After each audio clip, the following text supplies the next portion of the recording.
Hadirin jamaah maghrib yang sama-sama dirahmati oleh Allah Subhanahu wa taala. Alhamdulillah, kembali kita panjatkan syukur kehadiran Allah Subhanahu wa taala oleh karena atas limpahan rahmat, hidayah serta taufiknya sehingga pada malam ini kita kembali lagi datang ke masjid yang mubarak ini untuk menunaikan kewajiban-kewajiban kita sedang menghambanya dan sekaligus membuktikan rasa cinta kita kepada Rasulullah dengan melaksanakan sunnah-sunnah.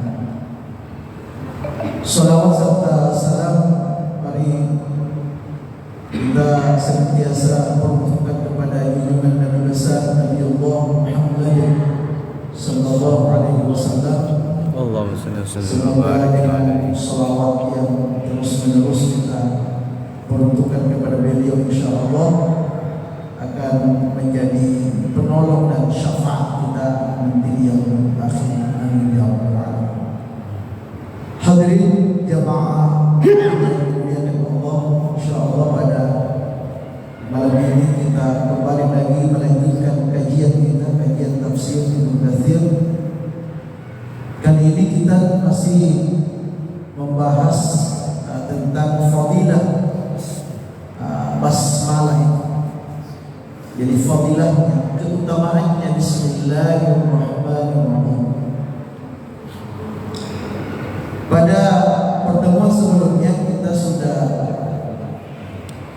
membaca sebuah riwayat yang dikutip oleh guru kita di sini, ya, mengenai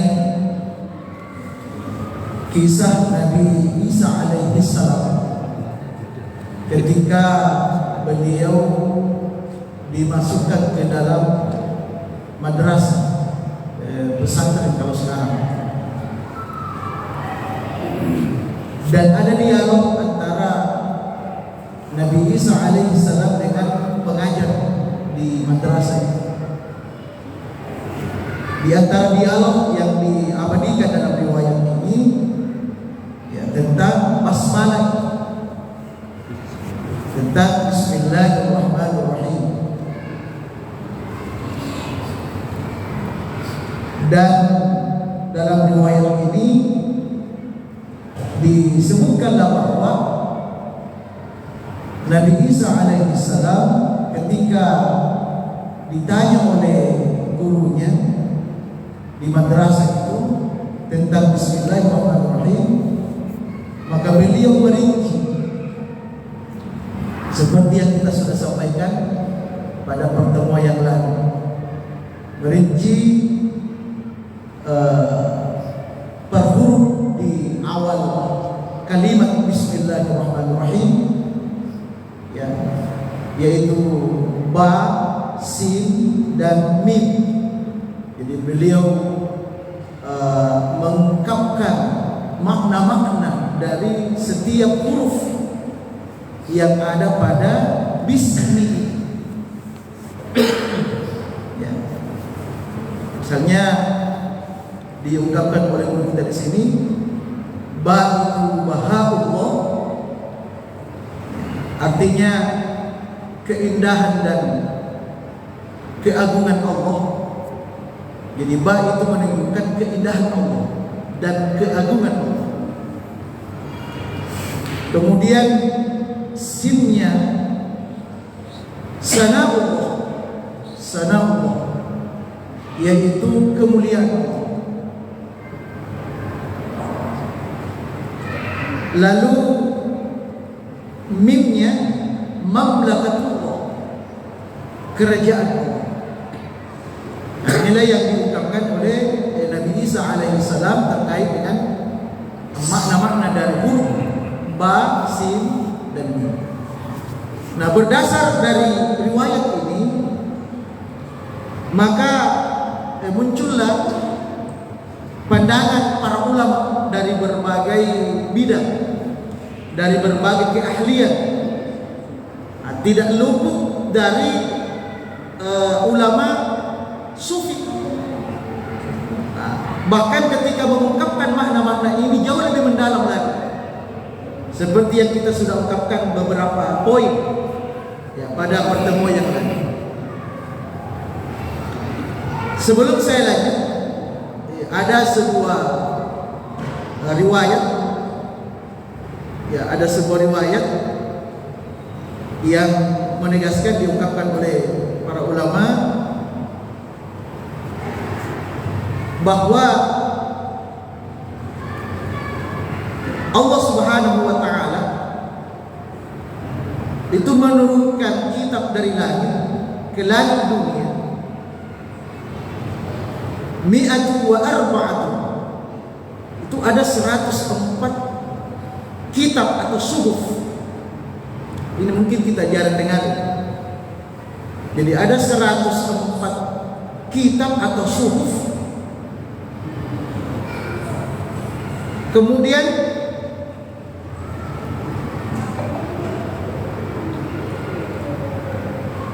Sittu wa Syittin, ya, Sittuna wa Suhuf Ibrahim, Thalathuna wa Suhuf Musa. Jadi ada 60 suhuf Ibrahim. Jadi ada istilah Pak. Jadi selain kitab itu ada suhuf. Ya. Jadi ada 60 suhuf Ibrahim, ada 30 suhuf Musa. Kemudian ya qabla Taurati 10 wa Tardul Injil wa Zabur wal Furqan. Nah, dari apa yang disebutkan tadi ini, semua kitab atau suhuf yang Allah turunkan yang jumlahnya sampai 104, wa ma'ani kullil kutub majmu'atun fil Quran. Itu ditegaskan bahwa semua makna dari kitab-kitab yang Allah turunkan itu, baik berupa kitab, suhuf dan sebagainya, maka itu sesungguhnya intisarinya semua ada di dalam Al-Quran. Artinya apa? Ketika Al-Quran sudah ada, sebenarnya tidak perlu lagi kita pelajari yang lain, karena intisari semua isi dari kitab-kitab atau suhuf-suhuf yang Allah turunkan dari langit itu, yang jumlahnya disebutkan di sini 104. Jumlahnya 104 itu intisarinya ada di dalam Al-Quran. Selanjutnya, wa ma'ani kullil Quran majmu'atun fil Fatihah, dan intisari seluruh isi Al-Quran.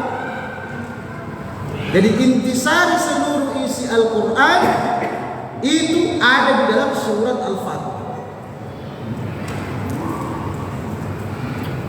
Kemudian wa ma'anil Fatihah majmu'atun fil basmalah, dan intisari Al-Fatihah dari surat Al-Fatihah itu ada di dalam basmalah.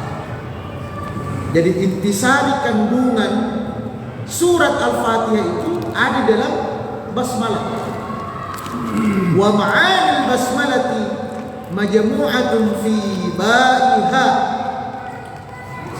dan intisari dari basmalah, intisari dari Bismillahirrahmanirrahim itu ada di dalam huruf ba.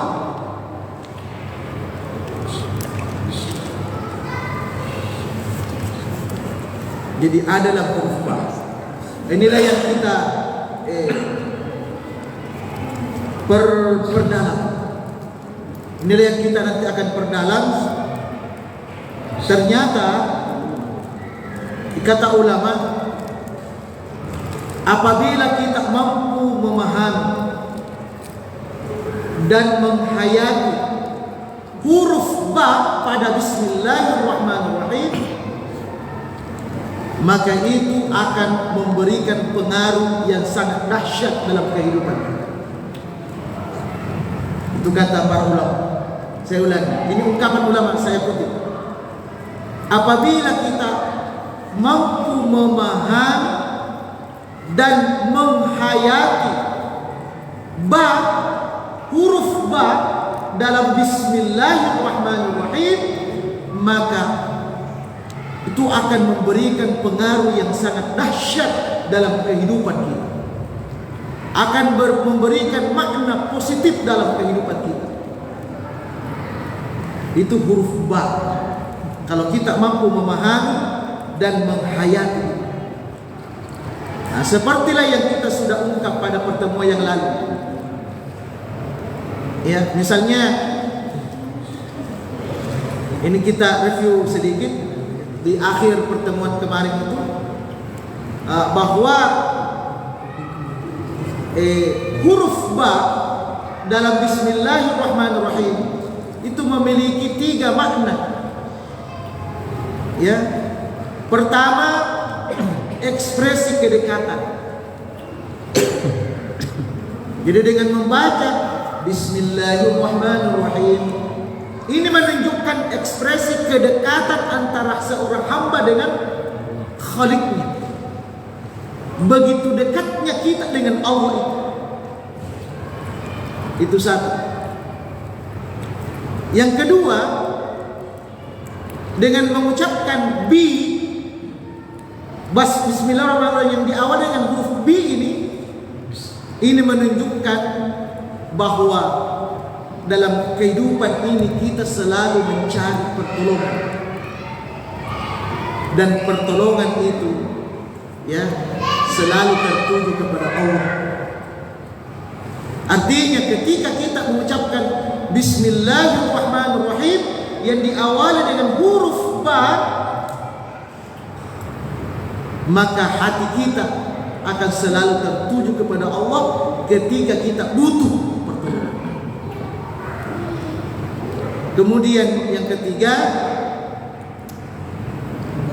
diawalinya Bismillahirrahmanirrahim dengan huruf ba, ini juga menunjukkan bahwa dalam kehidupan ini kita juga selalu mencari keberkahan hidup.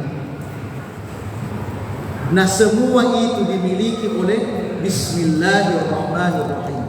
Kalau mau dekat dengan Allah, Bismillahirrahmanirrahim. Kalau ingin mendapatkan pertolongan Allah, Bismillahirrahmanirrahim. Kalau ingin mendapatkan keberkahan hidup, Bismillahirrahmanirrahim. Itu karena apa itu? Itu karena huruf ba. Ini baru satu pandangan ulama. Dan saya kutip beberapa kitab, luar biasa banyak. Dan saya berusaha ungkapkan semua itu. Karena itu tadi ungkapan ulama itu. Kalau kita mampu memahami dan menghayati huruf ba itu pada Bismillahirrahmanirrahim, maka akan memberikan pengaruh yang sangat dahsyat dalam kehidupan kita. Tentu pengaruh yang positif. Itu luar biasa.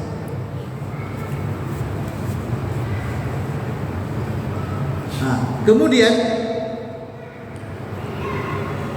ada juga tambahan dari penjelasan ulama. Semua surah kan diawali dengan Bismillahirrahmanirrahim kan? Kecuali surat At-Taubah. Jadi seluruh surah itu diawali dengan Bismillahirrahmanirrahim, kecuali satu surah tidak ada bismillahnya, yaitu surah At-Taubah. Tapi ada tapi. Ternyata betul At-Taubah itu tidak dimulai dengan Bismillahirrahmanirrahim, tetapi tetap dimulai dengan huruf ba. Coba Pak, silakan dibuka.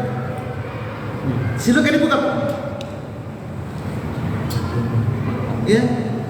Jadi surah At-Taubah betul tidak ada bismillahnya, tetapi surah itu tetap dimulai dengan huruf ba. Bara'atun minallah, ya kan, ba. Berarti huruf ba itu punya nilai spesial. ada hikmah, ada kandungan, ada rahasia di balik huruf ba. Subhanallah. Jadi banyak kitab rujukan yang saya ambil. Ada lagi satu.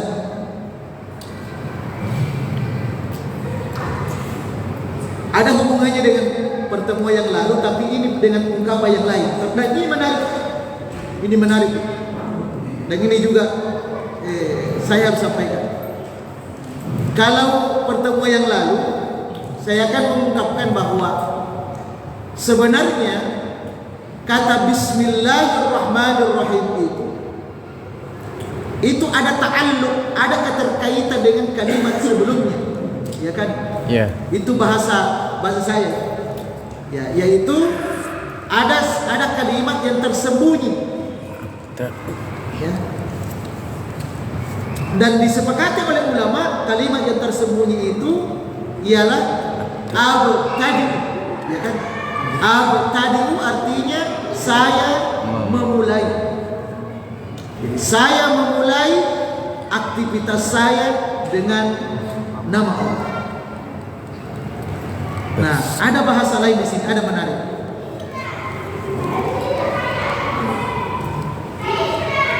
Di dalam kalimat basmalah ini terdapat huruf ba yang artinya dengan, di mana dalam susunan kalimat kedudukan huruf ba itu sebagai kata sambung. Jadi ketika ada kalimat itu dimulai kata dengan, itu kata dengan ini sesungguhnya itu adalah kata sambung. Jadi dengan itu kata sambung. Ya, kata sambung. Sama nanti kita kasih contoh kalimat dalam keseharian.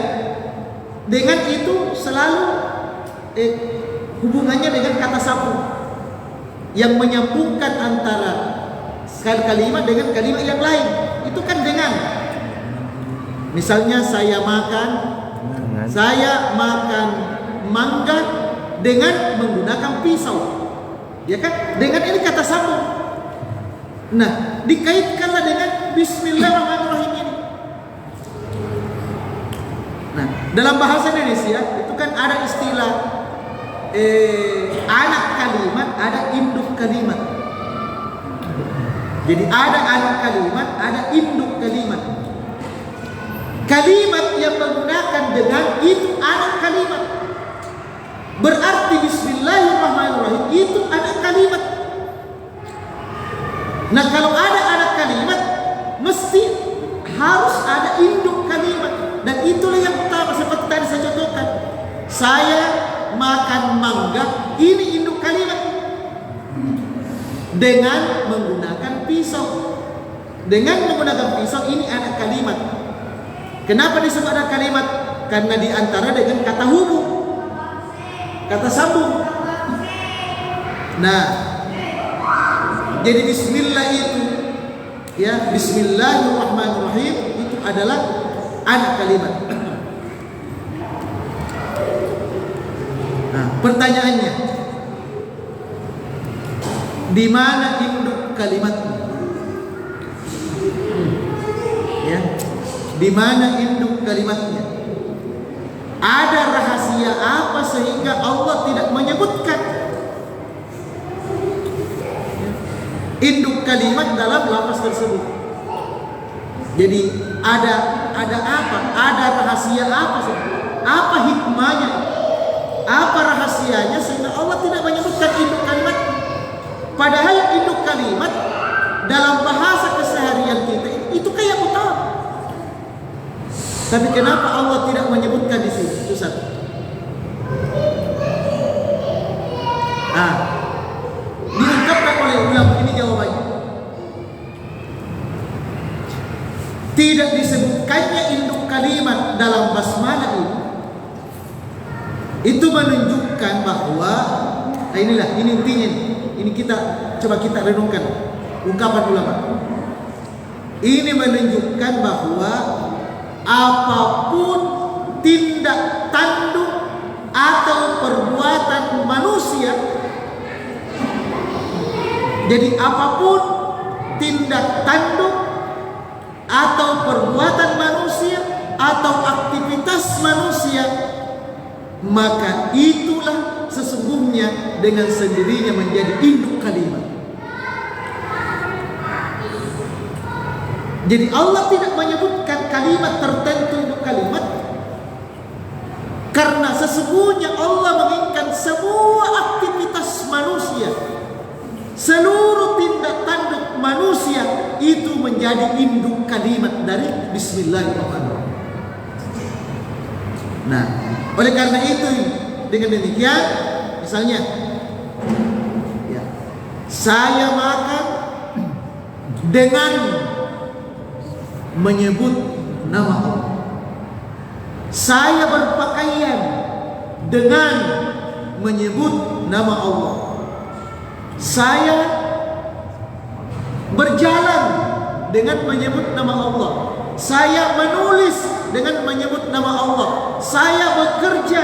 Pokoknya semua tindak tanduk, semua aktivitas manusia itulah menjadi induk kalimat. Subhanallah. Ya, artinya apa? Kita ini sebagai orang yang beriman, sebenarnya tidak ada satupun alasan kita ini miskin amal.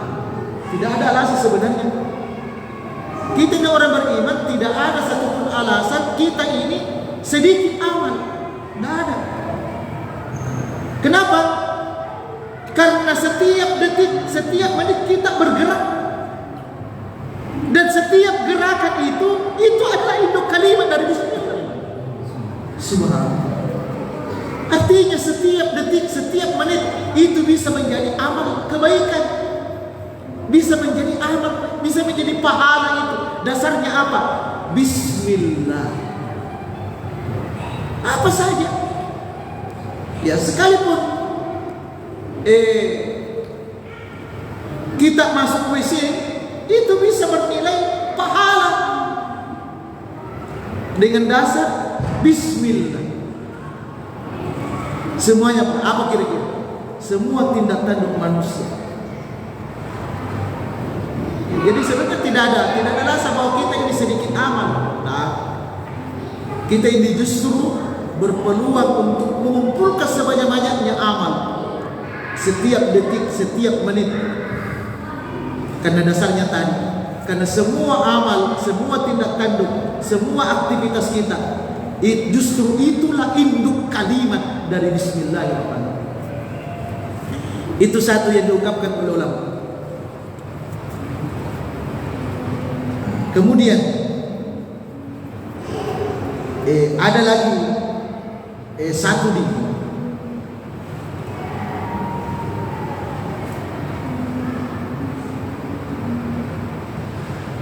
jadi setelah dijelaskan mengenai hakikat penggunaan kata hubung ini yang menunjukkan bahwa Bismillah itu adalah ada kalimat dan ada induk kalimat yang tidak terungkap, dan itulah dimaknai secara luas. Berdasarkan kesimpulan di atas itu, dikatakan oleh para ulama di sini, huruf ba dalam basmalah merupakan penghubung dan pengikat antara makhluk dengan asma Allah. Jadi penghubung dan pengikat antara makhluk dengan asma Allah.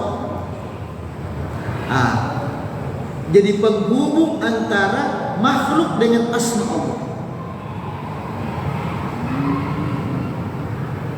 Oleh karena itu, kata Bismillah ini, kenapa tidak langsung dikatakan billahi? Jadi makanya kata Bismillah ini tidak langsung. Kenapa tidak langsung billahi? Kenapa mesti Bismillah dengan nama Allah? Kenapa tidak dikatakan dengan dengan atau bersama Allah. Kenapa kita katakan bersama nama Allah? Ya kan begitu. Kenapa tidak dikatakan dengan Allah? Kenapa dikatakan dengan nama Allah? Kenapa dengan Allah? Kenapa tidak langsung? Nah, ini juga diungkap rahasianya juga oleh ulama. Ya, diungkap rahasianya. Sebenarnya apa rahasianya? Kenapa tidak langsung Billahirrahmanirrahim dengan Allah? Kenapa mesti namanya Allah? Kenapa bukan dengan Allahnya? Kenapa dengan namanya?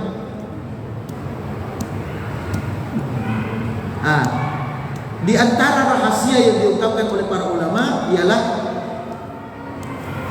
pada hakikatnya, ini ungkapan ulama. Pada hakikatnya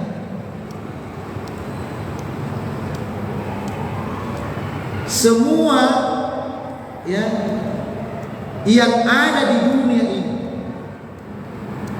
jadi pada hakikatnya semua yang ada di dunia ini merupakan perwujudan atau manifestasi dari nama Allah. Jadi semua yang ada di dunia ini merupakan manifestasi perwujudan dari nama Allah. Contoh, ada satu nama Allah Ar-Razzaq. Ya. Apa artinya Ar-Razzaq? Maha pemberi rezeki. Itu nama Allah itu. Di antara Asmaul Husna kan ada Ar-Razzaq.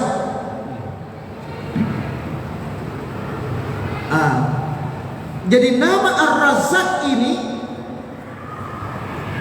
itu manifestasi, ya, perwujudannya seperti apa? Ya, jadi manifestasi dari kata Ar-Razzaq yaitu dalam kehidupan ini ada namanya orang dermawan.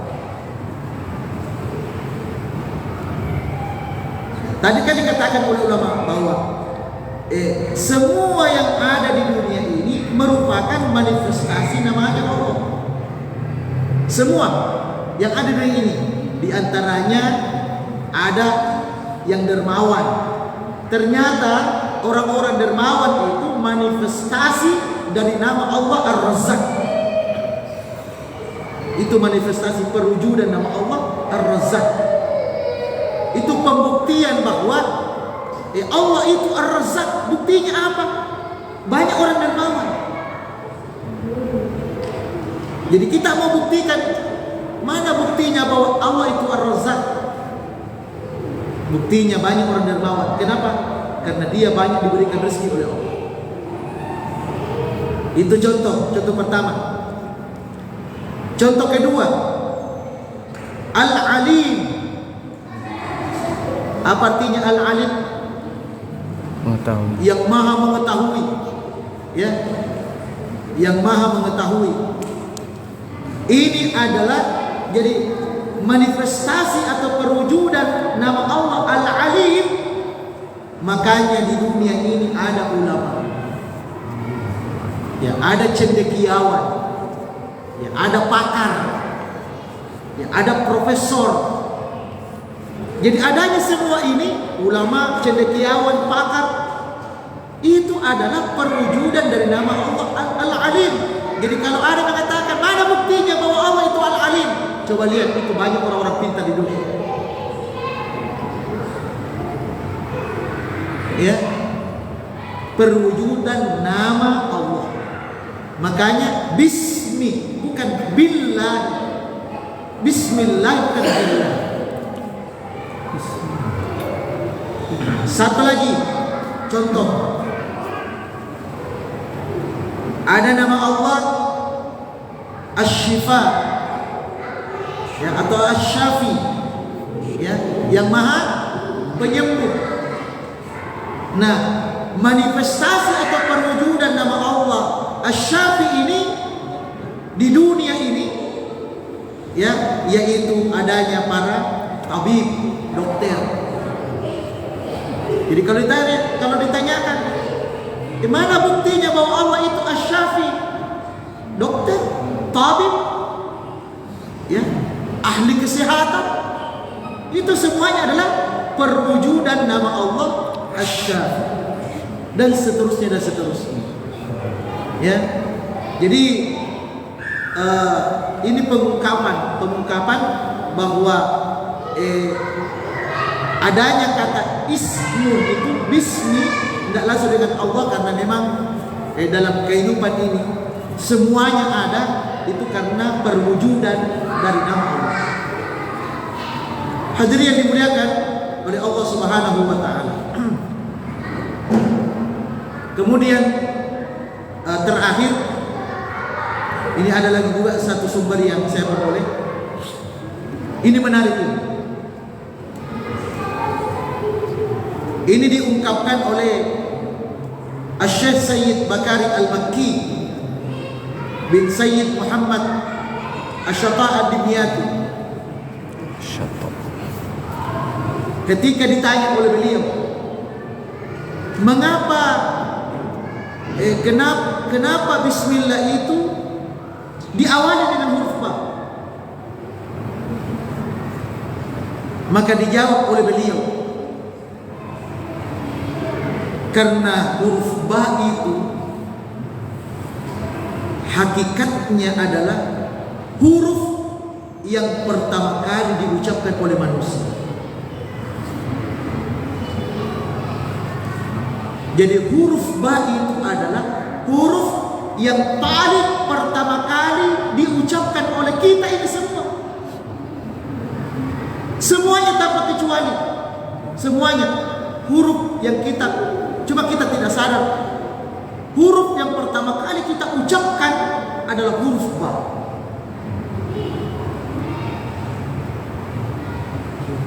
Begini bahasanya beliau.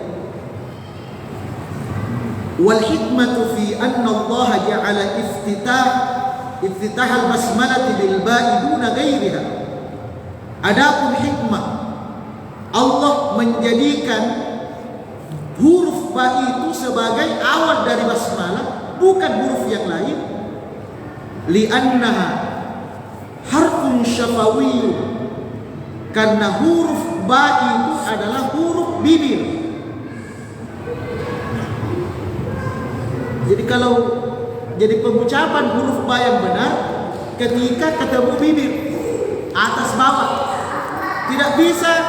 Tidak benar huruf ba yang diucapkan kalau bibirnya tidak ketemu. Makanya disebut huruf bibir. Ya. Tuftahu bihi syafa. Ya, di mana ketika kita ucapkan ba itu, maka akan terbuka ba, akan terbuka bibir itu, akan terbuka ba. Disinilah jawabannya. Walidzalika kana awwal infitahi fami dzurriyyatil insaniyah fi ahdi alastu bi rabbikum bil ba'i fil jawab bal. Dikatakan oleh guru kita di sini, oleh karena itu awal ucapan seorang manusia ketika berada di rahimnya, di rahim ibu, ketika kita semua ada di rahim ibu ini, ketika Allah bertanya, karena perlu dipahami bahwa ketika kita berada di rahim, setiap kita ini ditanya oleh Allah, dan itu diabadikan dalam Al-Quran. Alastu bi rabbikum. Itu ada pertanyaan Allah. Jadi kita semua ini dalam rahim itu dapat pertanyaan dari Allah. Alastu bi rabbikum. Apa artinya? Bukankah aku ini Tuhan? Itu pertanyaan Allah, bukankah aku ini Tuhanmu? Maka apa jawaban kita? Apa jawaban kita saat itu ketika kita tanya, alastu bi rabbikum? Maka jawaban kita itu diabadikan dalam Al-Quran. Nanti bisa buka surah Al-A'raf ayat 172. Wa idh akhadha rabbuka min bani adama min zuhurihim dzurriyyatahum wa ashhadahum ala anfusihim alastu bi rabbikum qalu bala syahidna. Jadi ketika kita ditanya oleh Allah, alastu bi rabbikum, bukankah saya Tuhan? Maka kita semua ini menjawab. Apa jawabannya? Bala, ba. Itulah ungkapan pertama. Itulah ucapan pertama yang kita ungkapkan selama kita diciptakan oleh Allah Subhanahu wa taala. Yaitu bala, huruf apa pertama? Huruf ba. Subhanallah. Ya.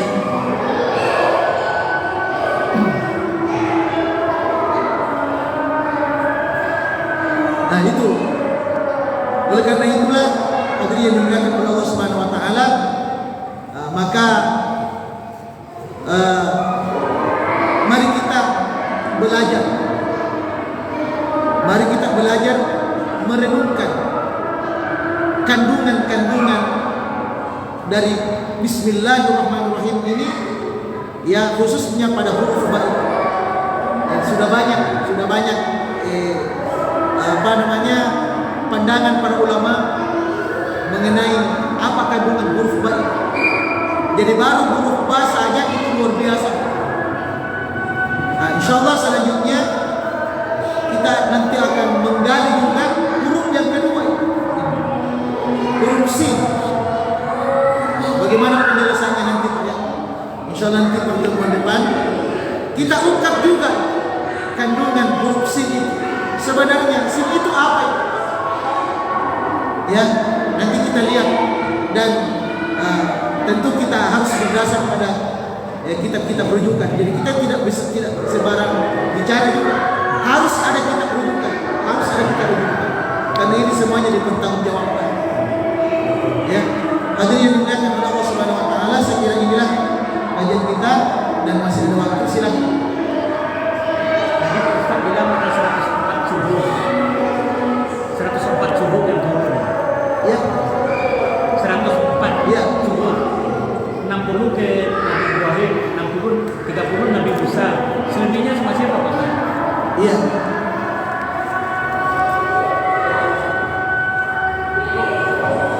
Ya, jadi di sini diungkapkan uni'an wa arba'atu subuh. Ya. Syirin situn wa suq Ibrahim 30 wa suq Musa qabla Taurati 10. Nah, jadi suq Nabi Musa itu sebelum Taurat itu ada 10. Sudah berapa? Ya. Kemudian At-Taurat jadi kita itu dulu 60 tambah 30 berarti 90 Pak ya? 90. Kemudian Nabi Musa sebelum diberikan kitab Taurat ada 10. Ya toh? Sudah berapa? 100. Kemudian turunlah Taurat, Zabur, Injil, Al-Quran. Jadi 104 semua. Begitu Pak ya? Baik, saya kira cukup karena sudah masuk waktu. Insyaallah nanti kalau ada pertanyaan lagi nanti di depan, ya kita akan bersama-sama bertanya. Saya kira demikian ta'alif kita malam ini, mudah-mudahan bermanfaat. Amin. Dan mari kita tutup dengan doa kafaratul majelis. Subhanallah wa bihamdika asyhadu an la ilaha illa anta astaghfiruka wa atubu ilaik. Assalamualaikum warahmatullahi wabarakatuh. Waalaikumsalam warahmatullahi wabarakatuh.